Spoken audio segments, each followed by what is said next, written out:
Perdana Menteri Israel Benyamin Netanyahu bersumpah akan tetap membalas darah para sandera. Tak sebatas itu, dalam pernyataannya Netanyahu juga memastikan bahwa Hamas akan membayar harga penuh atas pelanggaran. Mengutip Tribun News pada 21 Februari, hal itu diumumkan oleh Netanyahu dalam unggahannya di X pada 21 Februari 2025.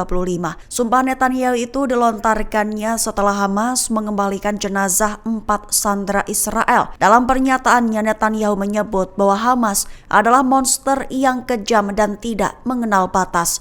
Sumpahnya terkhusus ditujukan sebagai pembalasan atas kematian Ariel dan Fir Bibas. Lantaran tak hanya menculik 2 anak saja, namun juga dengan sang ayah dan ibunya. Hamas diklaim Netanyahu tega memisahkan Ariel dan Fir Bibas yang masih kecil-kecil dengan ibunya. Dengan begitu, Netanyahu akan memastikan bahwa Hamas membayar harga penuh atas pelanggaran perjanjian, menekankan bahwa Israel akan tetap membalas darah mereka juga para sandera Israel lainnya.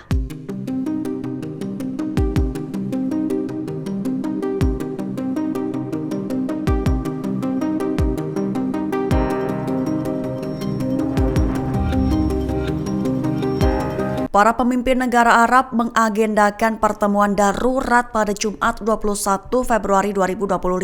Pertemuan itu membahas strategi mencegah rencana Presiden Amerika Serikat Donald Trump yang akan membeli tanah Gaza. Mengutip Tribun News pada 21 Februari, hal itu diumumkan oleh sumber utama SPA baru-baru ini. Lebih tepatnya, sumber utama melaporkan bahwa mengenai aksi bersama Arab dan keputusan yang dikeluarkan akan menjadi agenda pertemuan puncak darurat Arab mendatang yang akan diselenggarakan di Republik Arab Mesir. Adapun pertemuan darurat itu digelar di Riyadh, Arab Saudi pada Jumat 21 Februari 2025. Dilaporkan bahwa pertemuan itu tidak resmi dan diadakan dalam kerangka hubungan persaudaraan yang mempertemukan para pemimpin Arab. Menurut sumber yang dekat dengan Saudi, putra mahkota Mohammed bin Salman telah mengundang sejumlah pemimpin negara-negara Teluk Arab, Mesir, dan Yordania untuk ikut berdiskusi terkait Gaza. Hal itu turut dikonfirmasi langsung oleh kantor berita resmi Saudi yang menyatakan bahwa Mesir dan Yordania berpartisipasi dalam pertemuan puncak Riyadh bersama dengan 6 negara anggota Dewan Kerjasama Teluk.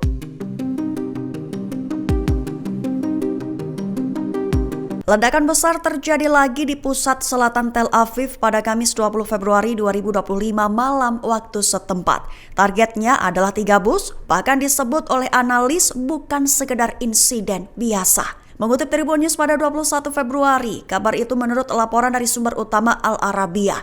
Lebih tepatnya, polisi Israel melaporkan terjadinya serangkaian ledakan yang mengguncang kota Bat Yam. 3 bom meledak di dalam bus, sementara 2 alat peledak lainnya diklaim berhasil dijinakkan. Menurut pernyataan resmi dari wali kota Bat Yam, Zvika Brod, tidak ada korban luka dalam insiden tersebut. Sementara itu, beberapa analis mengungkapkan kemungkinan bahwa ledakan tersebut bukan sekedar insiden biasa, melainkan sebuah rekayasa untuk mengalihkan perhatian publik dari situasi politik yang tengah memanas di Israel.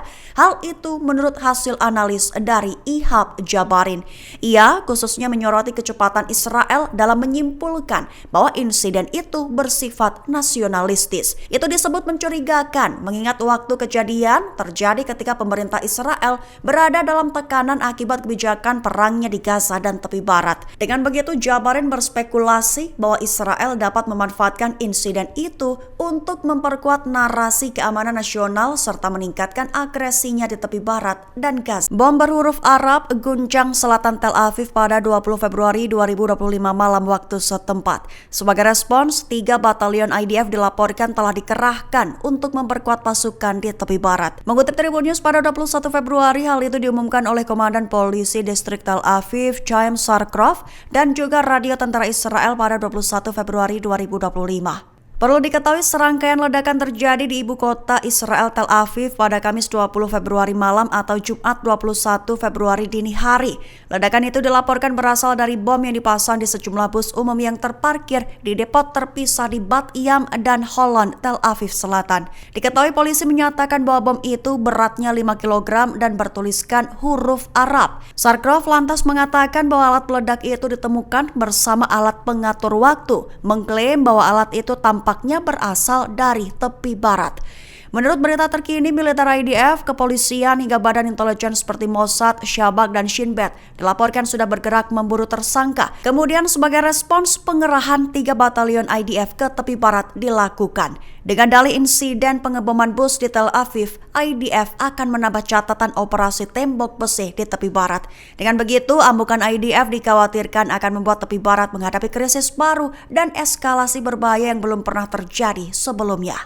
Perdana Menteri Israel Benjamin Netanyahu disebut sebagai orang yang mengerikan. Tak sebatas itu, Netanyahu juga dikecam sebagai pembohong berantai atas hasil sementara perang di Gaza. Mengutip Tribun News pada 21 Februari, hal itu menurut laporan dari Ben Caspit dari Ynet. Lebih tepatnya, Caspit merinci pidato Netanyahu yang kontradiktif dan pengalian kesalahannya yang terus-menerus ketika kegagalan terjadi, terutama di tengah pertukaran tahanan tawanan di jalur Gaza. Awalnya, Caspit sudah menegaskan bahwa Netanyahu adalah orang yang paling mengerikan. Lebih lanjut, Caspit mengecam sang Perdana Menteri yang menguraikan keengganan Netanyahu untuk meminta pertanggungjawaban dengan mengatakan bahwa ketika operasi militer tampak berhasil, dialah yang menjadi pusat perhatian. Mulai membual tentang kekalahan Hamas, tentang mundurnya Hizbollah, dan laporan tentang penargetan para pemimpin militan senior. Namun ketika kemunduran terjadi, dia dengan cepat mengalihkan kesalahan, menjadikan pejabat militer dan intelijen sebagai kambing hitam.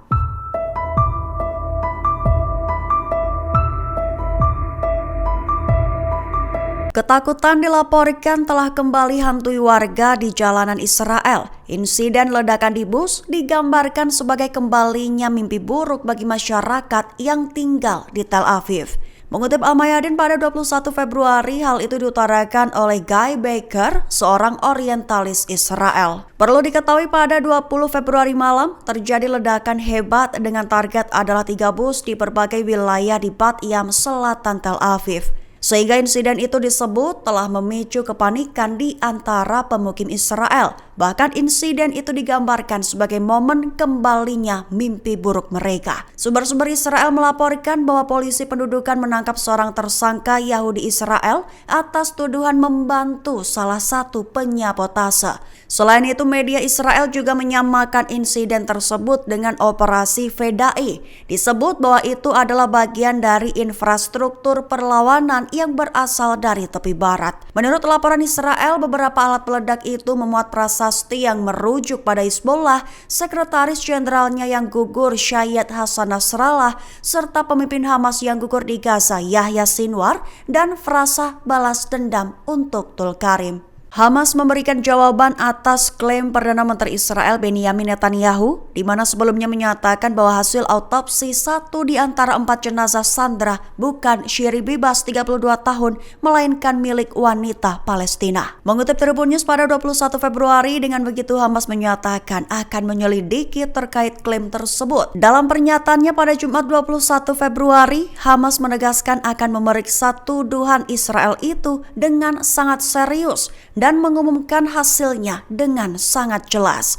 Hamas juga menyatakan bahwa ada kemungkinan kesalahan atau tumpang tindih pada jenazah, di mana yang mungkin diakibatkan oleh pendudukan yang menargetkan tempat di mana keluarga tersebut berada bersama warga Palestina lainnya. Lebih lanjut, Hamas juga mengklaim tak memiliki keinginan untuk tidak mematuhi atau menyimpan jenazah yang dimiliki, serta pihaknya menuntut pengembalian jenazah yang diklaim oleh pendudukan sebagai milik seorang wanita Palestina. Hamas juga menegaskan keseriusan dan komitmen penuhnya terhadap semua kewajiban dan telah membuktikannya melalui perilaku mereka selama beberapa hari terakhir.